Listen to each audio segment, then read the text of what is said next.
I want to say good evening because it's like that didn't work. That's wrong. So it's like 7:10 in the evening, and I'm joined by the epic Emily Catherine, who is a illustrator, and artist. that's what I always said. Oh, okay, artist, yeah. Top class artist, by the way, in my opinion. I'm entitled to it. I would have it. Ah. So, this will be episode 3 of our Live Large vlog. And if you haven't seen 1 and 2, firstly go back and watch 1 and 2 because they are just as amazing as this one's going to be, in my opinion. Again, I don't want to have it. One of my first questions is why? Why I illustrate or why I make art? Why art? What put you on that path? Well, I actually was never really destined for it, so I trained in something totally different. What did you train in? I trained in archiving film, so celluloid film. Okay. And I didn't ever complete school, didn't get my GCSEs, and I worked really hard through my late teens to get equivalent of what would be like a foundation. Yeah. To get into uni, and I was really pleased. I was like, yes, I'm in uni. And then I studied cinema and cultural studies and English literature. I did a big mixed degree, and I came out like qualified to archive film. Yeah. And then the recession happened. I couldn't get a job anywhere, and I certainly couldn't get a job archiving film. So Right, hold it there. Yeah. I want to touch on one point. Yeah. A lot of things that I've been asking other people that we've interviewed so far, which what really interests me because I used to work in a school. Oh, did you? And the school I worked in, I tried to motivate the young people that I worked alongside. Yeah. Because when I was at school, there wasn't much of that. No. I didn't feel there was much of that. No. I wasn't pushed in any way to succeed. No, it's not vocational, is it? Yeah, and I find that in a lot of schools, even today, it feels like the kids that I work with have no ambition to be anything or anyone. Yeah. And when you say you failed at your GCSEs, Yeah, I left before even sitting them. yeah, I went back and I did 2. Oh, did you? Yeah, one was art. Oh, was it? Brilliant. I've got to see. But why do you think it is that the school you went to at the time, that the system didn't help you to get to where you were? I don't know about the economic scenario of what Nottingham was like at the time, but what I did know was that I was brought up in a very inner city, multicultural area, and 2 massive schools were closed due to them being not good enough, right? So when I came out of primary, the feeder school, both of them closed. So I got shipped out to a village outside of Nottingham. That was the only school really on the list that I could go to. Right. And the issue for me was it was me and a bunch of city kids. We were all a bit disjointed and proper streetwise. Yeah. And we landed in a village situation where people had never seen anything but the villagers. Right. Okay. And the whole ethic of it was they were grateful to have the numbers, but the teachers weren't equipped to deal with the level of diversity. Right. Okay. And that really demotivated, I think, every kid that was shipped out in that year particularly. Yeah. But then since, I now meet people from all walks of life and they go, oh yeah, I went to that school, and I go, oh God, good luck. And they went, oh no, we loved it. Oh. So maybe they learn, maybe I was a guinea pig and maybe they learned after, but certainly not at the time. Right. I get that. Yeah. I do get that. It was really bad. Yeah. The sky used to grey over at a particular point, and I used to turn to my friend and go, it's happening. And she'd be like, we're entering the countryside. It was so awful. I mean, it really was. Yeah. But you made it. Totally. Yeah. You made it through it. Yeah. Maybe with not getting what you needed from it, but you did actually get something from it. 100%. And I think school's really difficult for kids because there's a lot of expectations on them to know what they want and to have some kind of direction. You really don't when you're that age. No. And unless you have people who understand that everyone's different and give you a lot of options, it's a ridiculous idea to even expect young people to know what they want to do. So if but you know, when I was growing up, yeah, it was like, I always remember in primary school, yeah, well, what do you want to be when you grow up? yeah, And then it was either a fireman or footballer astronaut or something whatever, yeah. random. Yeah. Not that fireman at random, just for the record. But something you would want to aspire to. That's and I right. think that's gone. Yeah, definitely. I spoke to a young man today and asked him what did he want to be when he got to the place where he's going to be what he's going to be. Yeah. He had no idea. How old was he? 14. And I don't expect him to have, like, I'm going to be a banker, or I'm going to play for Man United or Liverpool, or I'm going to scale Everest or something. But just the fundamentals of having the imagination to know. So I think the dream. Or the dream. Yeah. But I think the issue is that primary school is geared towards the development of young minds, whereas secondary school is about basically stats. Oh. And I remember getting to secondary school and saying all of these aspirational things, and it was like, yeah, but we don't have a GCSE for that, so what do you want to do out of these 4 subjects? You know, and that's the limiting aspect. Standards, the standardised format of teaching. Totally. Yeah. When you're 12 and they go, well, what are you going to pick for your A-levels? You know, you're going to secondary school and they're asking you a qualification. You're going, well, I can't even imagine what. So I've got to pick either science. Do you know, it's ridiculous, isn't it? It's just... And also, back in the 90s, they stopped all the careers advice. I don't know about what it was like in the 80s, but in the 80s, it's like the 80s, all of the older generation who were at secondary school in the 80s, they had careers advice coming out their ears. But as soon as it hit in the 90s, well, actually, it was much later when I went to school, but I remember when it dropped off, and I remember that there wasn't a careers advice that came in. Yeah. You know, it wasn't like, well, let's seriously have a chat about what you want to do. It was just, that's it. You go Advice library. And guidance, people. Advice and guidance is the key. Let's get back to the plan, because sorry. I'll talk about that all day long. This will be a 3-hour blog. Right. So, I know you've won awards. Yeah. Do you want to tell them? I've won an award for my blog, and I've won an award from the New Art Exchange, the John E. Wright Prize. That was very recent, wasn't it? Yes. Are you proud of that? Yeah, I am really proud of that, because when I went, so the Open is a brand new thing from New Art Exchange, and the New Art Exchange, if you don't know, is a gallery that really champions fringe artists from black and ethnic minority groups, but also any outsider group. And I applied because it's free, and you know, and I just thought Standard was I basically thought it was going to be a local Nottingham people just doing doodles and putting them up, but it was artists from all over the world. Yeah. So I never expected to win a prize. I was floored, to be honest. Why? Why did you not? There was just so many pieces. When you're walking around and you're going, God, that's amazing. Yeah. Wow, that, and it really was like that. It wasn't Are you one of those people that are your own worst critic? I don't know. Or do you know it's good when you finished it? No, you're probably right. I probably am my own worst critic. I'm very critical, and also I'm very, what's the word for it when you're a bit fleeting with stuff? So I will like something of mine for all of an hour and then go bored of that. Yeah. That's it. Can't be arsed with it anymore. Don't want to look at it. Yeah. So already the paintings that won the award I'd never want to see another one again. I actually loathe it when I have to promote on Instagram. Really? I'm going, this again. Oh my God. I only did it this year. I was dead proud of it. Well, I know, but you've only seen maybe a couple of posts where I deliver these things. Yeah, I suppose, yeah.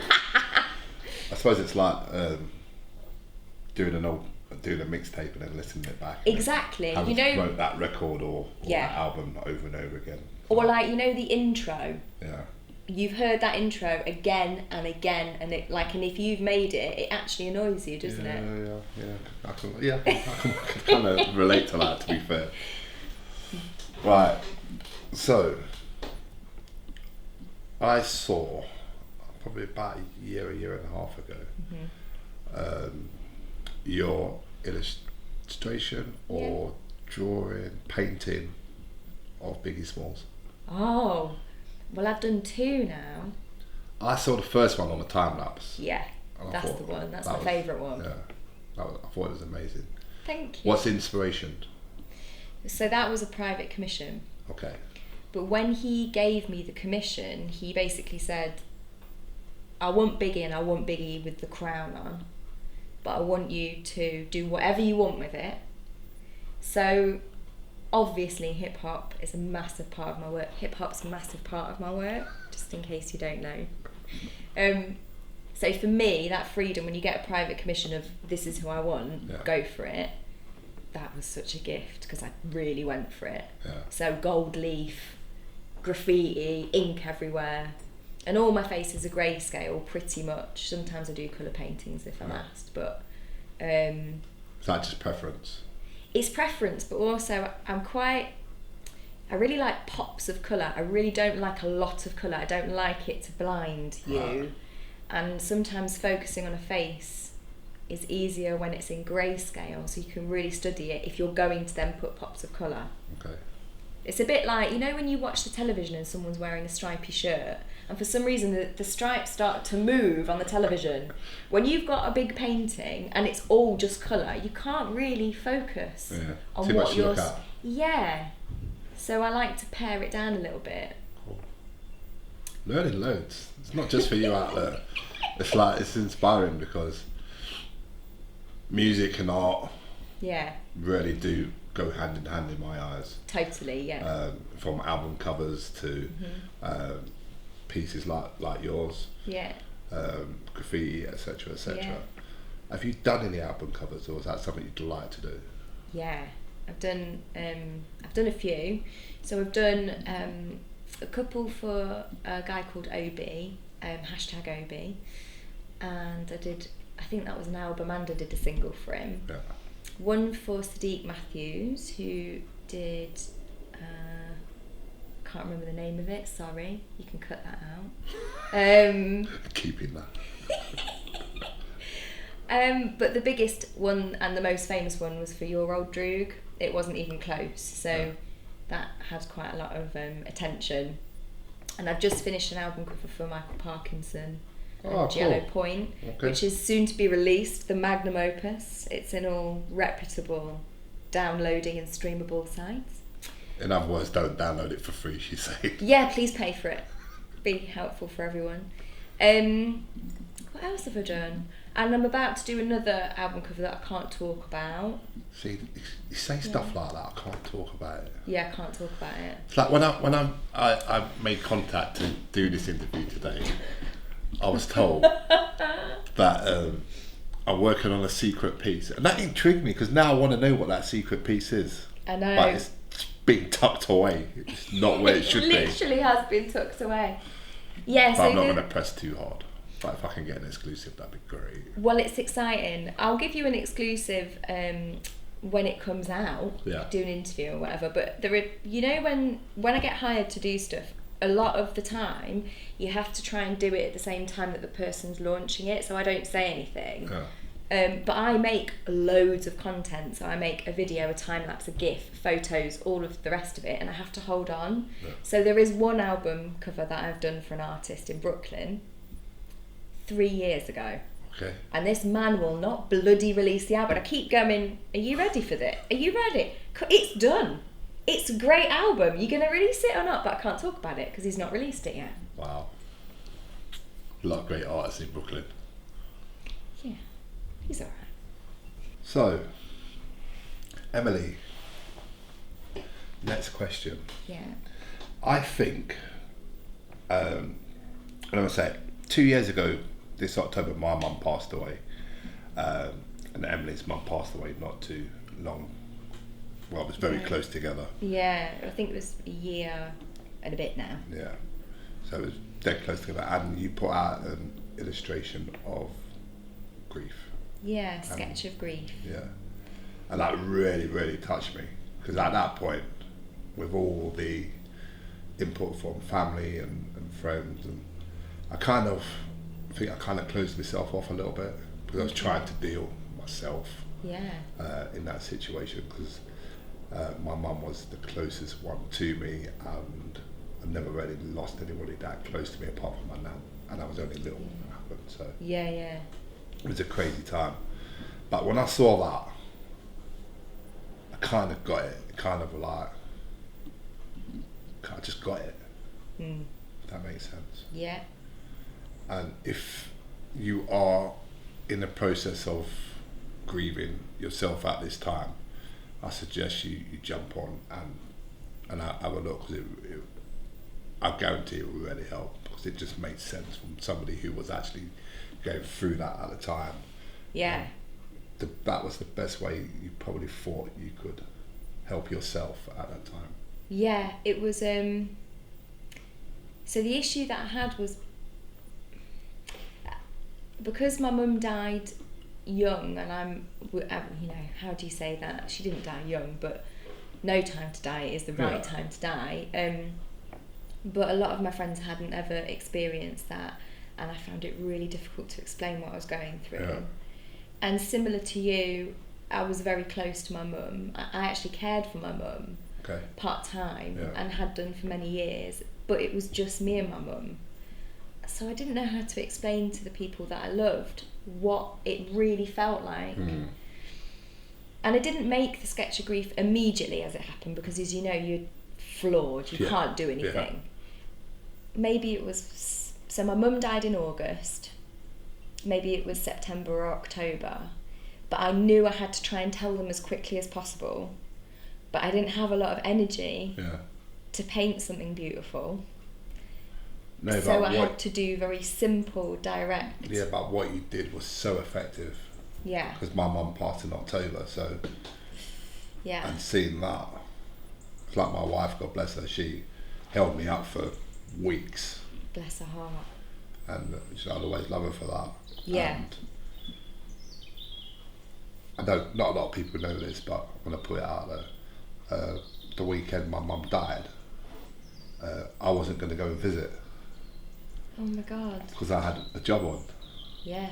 So like, Mum, I'll come next week. Yeah. And if my wife hadn't said to me, you need to go, then I wouldn't have seen her alive at that time. Wow. And do you know what I mean? And I always say to her, like, I've got no words for that.